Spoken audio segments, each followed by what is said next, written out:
అలాగే నాకు ఒక అనుమానం ఉందండి అనిత గారు, మీరు అసలు అన్నది అంబటి రాంబాబు గారినా లేకపోతే పరోక్షంగా లోకేష్ గారిని ఏమన్నా అన్నారా?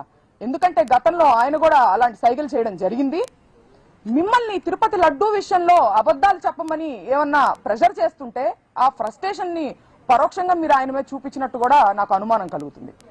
అలాగే ఈ సందర్భంలో మీరు అమ్మ, గతంలో అమ్మ అనేటువంటి పదంలో కూడా ఎంత భూతర్థం తీసి మాట్లాడొచ్చు, ఎంత అశ్లీలంగా మాట్లాడొచ్చు అని చెప్పి మీరు ప్రపంచానికి తెలియజేశారు. చూసారా?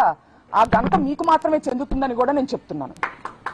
అట్లాగే ఇవాళ మీరు తలదించుకునేటువంటి విషయం నేను ఒకటి చెప్తానండి. హోంమంత్రిగా మీ పోలీసులు ఎవరైతే ఉన్నారో మా వైసీపీ కార్యకర్తల మీద దాడి చేస్తుంటే వాళ్ళు ప్రొటెక్ట్ చేయకపోగా మిమ్మల్ని ప్రొటెక్ట్ చేయడానికి మాకు ఆర్డర్స్ లేవు అని చెబుతూ దొడ్డిదారి నుంచి పారిపోండని అంబటి రాంబాబు గారికి వాళ్ళు సలహా ఇచ్చారండి. దీనికి అంబటి రాంబాబు గారు ఏమన్నారో తెలుసా? నా ప్రాణాలు ఇక్కడైనా వదులుతాను, చావనైనా చస్తాను, కానీ దొడ్డిదారి నుంచి పారిపోయే ప్రసక్తే లేదని ఆయన చెప్పడం జరిగింది. మరి మీ పోలీసుల పనితీరు ఎట్లా ఉందో ఒకసారి మీరు ఆలోచించుకోవాలి. అలాగే ఇదే సందర్భంలో మంత్రివర్యులు లోకేష్ గారు మాట్లాడుతూ సీఎం గారి తల్లిని అన్నారు అని చెప్పి ఆయన అనడం జరిగింది. సీఎం గారి తల్లి అయితే ఒకటి, ఇంకొకరి తల్లి అయితే ఒకటే అండి. తల్లులందరూ ఒకటే కదా. మీరు పవన్ కళ్యాణ్ గారి తల్లిని తిట్టచ్చు, ముద్రగడ గారి ఇంట్లో ఉన్నటువంటి మహిళల మీద దాడి చేసి వాళ్ళని లకారాలతో మీరు తిట్టచ్చు.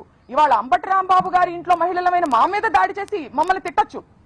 అలాగే నల్లపురెడ్డి ప్రసన్న కుమార్ రెడ్డి గారి ఇంటి మీద మీరు దాడి చేసి వాళ్ళ ఇంట్లో 90 ఏళ్ల వయసు ఉన్నటువంటి తల్లి గారి మీద దాడి చేసే ప్రయత్నం మీరు చేయొచ్చు. జోగి రమేష్ గారి ఇంట్లో మహిళలు లేరా అండి? ఆ ఇంటి మీద కూడా మీరు దాడి చేయొచ్చు. దీన్ని ఖండించాల్సినటువంటి అవసరం మీకు లేదా? అలాగే ఇదే